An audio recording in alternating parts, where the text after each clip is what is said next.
सर्वेश जी, LG बैठक बुलाते हैं लेकिन मंत्री पहुंचते नहीं हैं। ऐसे में सवाल ये पूछा जा रहा है कि जब सीएम जेल के अंदर है तो बैठक किस अधिकार से एलजी बुला रहे हैं। ये खींचतान इससे पहले भी चलती रही एलजी, बीजेपी और आम आदमी पार्टी के बीच में, जिसका खामियाजा दिल्ली भुगतती रही और अब तो और बुरी तरीके से भुगत रही है। दिल्ली की व्यवस्था चलेगी कैसे?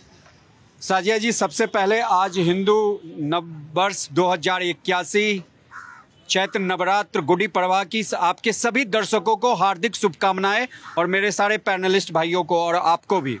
देखिए, ये चीज़ जो है, जब से पिछले 10 सालों से दिल्ली में अरविंद केजरीवाल आम आदमी पार्टी की सरकार है, ये एलजी ये नहीं करने दे रहा, एलजी वो नहीं करने दे रहा। ये सुन के दिल्ली की जनता परेशान हो चुकी है, उनके कान पक चुके हैं। अब देखिए, आज जो मामला है अरविंद केजरीवाल जी पे, और वो बार बार कहते थे अपने पुराने उन रिकॉर्ड्स को, जब आप भी ये न्यूज़ चलाएंगी तो वो चलाते होंगे, कि वो बार बार कहते थे कि अगर किसी पे कोई आरोप लगा है, कोई भी नेता हो, मंत्री हो, संतरी हो या मुख्यमंत्री हो, उनको तुरंत इस्तीफा दे देना चाहिए। लेकिन उसी चीज का खुद पालन नहीं कर रहे हैं, यानी कि अपने दिए गए स्टेटमेंट को वो झूठा और नकारा खुद ही साबित करते हैं। दूसरी बात देखिए, ये जहां भी जा रहे हैं, सुप्रीम कोर्ट ने इन्होंने पिटीशन दायर किया था कि जो ईडी ने रिमांड लिया है या गिरफ्तार किया है वो इलीगल है, और खुद ही सुप्रीम कोर्ट से आज न्यूज आई है कि उन्होंने विड्रॉ कर लिया।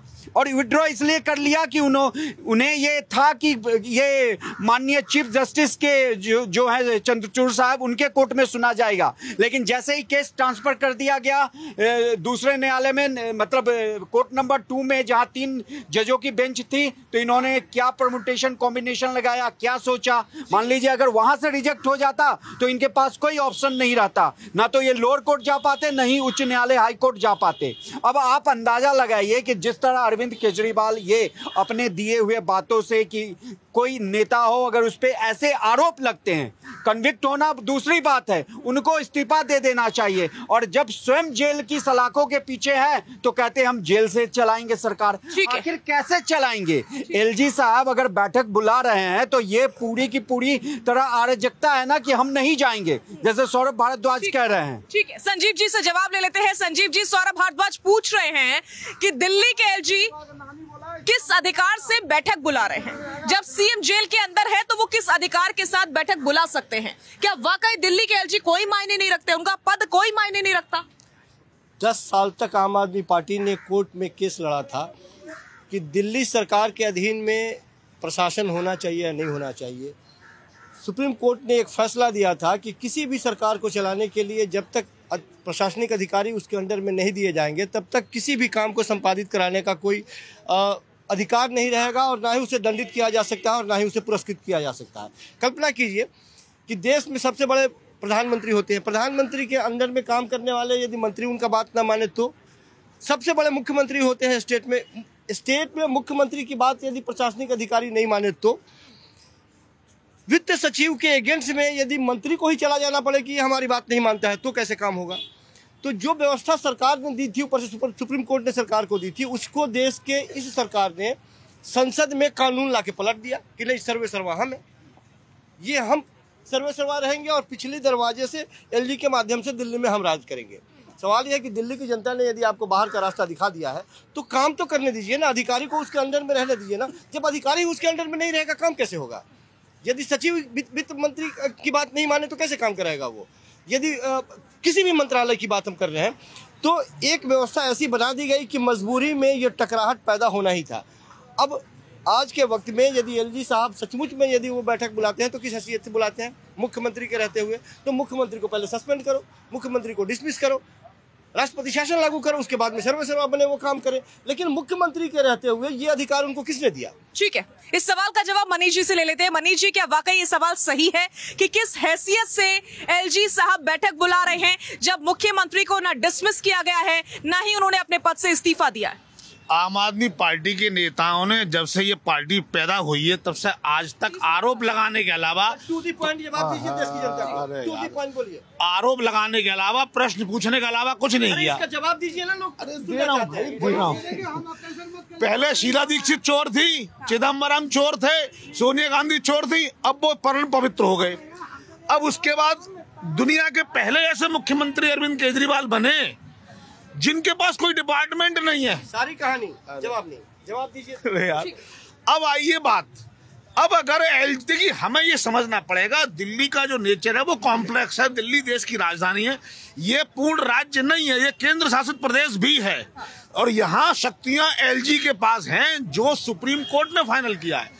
अब अगर एलजी किसी मुद्दे को लेकर मीटर बुला रहे हैं, उनका न जाना, मंत्रियों का न आना, क्या मतलब है कि सीधे सीधे हम एलजी का कोई भी काम होने नहीं देंगे, क्योंकि उनको लगता है कि एलजी ने अगर काम करा, जनता ने एलजी को नहीं चुना है भाई। अरे भाई मेरे एक मिनट चुना है, नहीं गलत है। अगर एलजी कोई काम करा देंगे तो उन्हें लगेगा जो काम केजरीवाल जी नहीं करा पा रहे थे वो एलजी ने करा दिया।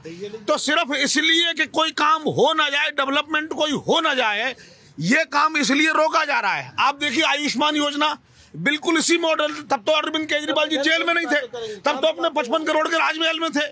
आयुष्मान योजना सिर्फ इसलिए रोक ली गई क्योंकि वो मोदी जी की योजना थी और केजरीवाल जी की योजना नहीं थी।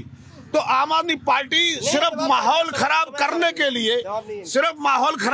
के लिए मीटिंगों में नहीं जा रहे ताकि कोई फैसला लिया ना जा सके और जनता को ये महसूस कराया जाए कि अरविंद केजरीवाल जेल में है, इसलिए विकास के काम बंद हैं। ठीक है, सच्चाई ये है कि आम आदमी पार्टी के नेता काम नहीं करना चाहते हैं, बस मुफ्त की रेवड़ी बांट दो और जनता में भ्रम फैलाओ और राज करते रहो। ठीक है। तो मनीष जी ऐसा जवाब दे रहे हैं कि दिल्ली केंद्र शासित है, इसलिए पावर जो है वो एलजी के पास भी है, तो एलजी चाहे तो बुला सकते हैं मीटिंग, ऐसे में मंत्रियों को पहुंचना होगा बजाय रोड़ा लगाने के काम में। ऐसा है क्या स्वाति जी? मैं क्या ही कहूँ, मैं तो आज और पिछले कई दिनों से दिल्ली की जनता के लिए सिर्फ अफसोस ही किया जा सकता है और कुछ नहीं किया जा सकता है। ये जवाब मांग रहे थे, मैं इनसे जवाब के बदले एक सवाल करती हूँ। जब केजरीवाल जो राजनीति में आए वो क्या बोल करके आए थे? क्या वो नहीं जानते थे कि दिल्ली केंद्र शासित प्रदेश है? क्या वो नहीं जानते थे कि दिल्ली के सारे अधिकार उनके अधीन नहीं होंगे? तो ये झूठ बोल करके ये जनता को मूर्ख बना करके क्यों आए? और ये अपनी रेवड़ी, अपनी सत्ता की रोटी इसलिए सेकना चाहते हैं। उन्होंने बिल्कुल सही बात बोली कि ये बताना चाहते हैं कि केजरीवाल जेल में है और जनता का काम नहीं हो पा रहा है क्योंकि वो जेल में है। क्या नैतिक अधिकार नहीं है कि उन्हें इस्तीफा देकर के दिल्ली की जनता के लिए काम करना चाहिए? ये दिल्ली की जनता पूछ रही है। ठीक है। हाजी नाजिम से जवाब ले लेते हैं कि दिल्ली का काम ऐसे कैसे चलेगा, दिल्ली की जो व्यवस्था है वो कैसे चलेगी जब दिल्ली के सीएम जाकर जेल में बैठे रहेंगे और एलजी की बुलाई हुई मीटिंग्स में मंत्री पहुंचेंगे ही नहीं। हाँ साजिया जी, देखिए ये जनता जनार्दन है, इसी जनता ने केजरीवाल जी को चुना था, लेकिन अगर एलजी अपने आप को अगर मुख्यमंत्री समझ बैठे और तो ये गलत है, क्योंकि देखिए मुख्यमंत्री तो दिल्ली के केजरीवाल जी है। और जो एलजी के पास पावर्स है या नहीं है? सुन तो लीजिए, पावर्स है या नहीं है? पावर्स तो उनके पास सारी है, वो केजरीवाल जी को काम नहीं करने दे रहे हैं। इससे बड़ी पावर और क्या होगी? जब भी बात आती है केजरीवाल जी को वो रोक देते हैं, फाइल जाती है वो अपने फ्लाईओवर के लिए काम के लिए कहते हैं तो उनकी फाइलों को रोक दिया जाता है। तो केजरीवाल जी को पावर में वो आना ही नहीं देना चाहते क्योंकि एलजी खुद चाहते हैं कि सारी पावर मैं अपने पास रखूं। और देखिए एक बात जो अभी हमारे भाई कह रहे थे कि मुख्यमंत्री जी जेल के अंदर, तो मैं इन्हें बता दूं कि सांसद भी जेल के अंदर रहकर बन जाते हैं, इस बात को भी दिमाग में रख लीजिए। लेकिन जब बात आती है देश की, तो मैं कहना चाहता हूं, जो बहन हमारी कहती थी ना अभी कि रेवड़ियां बांटी जा रही है, 15 लाख की रेवड़ी याद है आपको? जो सब सुन लीजिए, अरे सुन लीजिए, हाजी नाजिम ने शुरुआत करिए, आप बहनों सुन लीजिए। काला धन लाने की बात करी गई थी, भारत में काला धन तो आया नहीं, लेकिन भारत का सफेद धन विदेश में झूठ चला गया। ठीक है, फिर घुमा दिया आपने बात, लेकिन मेरे सवाल का जवाब ये नहीं मिल पाया कि आखिर दिल्ली की व्यवस्था इस खींचतान के बीच आखिर कैसे चल पाएगी? देखिए साजिया जी, पहली बात तो यह है, मुंह में राम बगल में छुरी। चाहे दिल्ली की एलजी सरकार हो, इनके पास इतना पहले सुनना सीखो, इनके पास इतना पावर है कि दिल्ली की व्यवस्था ये चला सकते हैं। और रही बात केजरीवाल की और केजरीवाल की मंत्रियों की, तो कई बार ये मंत्री ने एलजी के ऊपर इल्जाम लगाया है। यही रामलीला मैदान में आपने देखा था कितना बड़ा प्रोटेस्ट हुआ था कि एलजी इनको काम नहीं करने दे रही है। और मैं इसीलिए बोल रहा हूँ, मुंह में राम बगल में चूरी।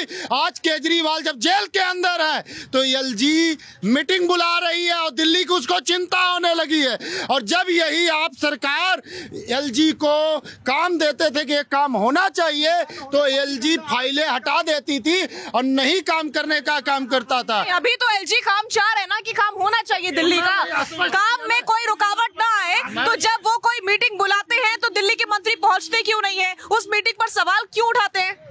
अभी कितना समय बचा है, अभी लोकसभा का चुनाव नजदीक आया है। अभी एलजी, मैंने इसीलिए बोला, मैं छोटे ही लफ्जों में इसको बता दिया कि मुंह में राम बगल में छुरी। जब समय था सरकार के पास काम करने का तब ये एलजी सपोर्ट नहीं कर रही थी। और आज केजरीवाल अंदर है तो ये मीडिया पे दिखाया जा रहा है, हर जगह दिखाया जा रहा है और इसके लिए जनता सो मैंने सुन लीजिए, बता तो रहा हूँ। अरे भाई क्या हर जगह इतना बड़ा प्रोटेस्ट हुआ है, इतना प्रोटेस्ट हुआ है मैदान पे। नहीं प्रोटेस्ट होता है अगर एलजी किसी फाइल की जांच कर रहे हैं या उस पर सवाल उठा रहे हैं तो आप उसको रुकावट बता देते हैं, लेकिन इस सवाल का जवाब नहीं दिया कि वो काम करना चाह रहे हैं, दिल्ली के मंत्री सपोर्ट क्यों नहीं कर रहे? एलजी को पूरा अधिकार है, अगर आपके मंत्री नहीं आ रहे तो किसी को दम नहीं है कि रोक पाए, वो अपने काम को कर सकती है। जैसे राष्ट्रपति जी कर सकते हैं तो एलजी भी कर सकते हैं, पावर है।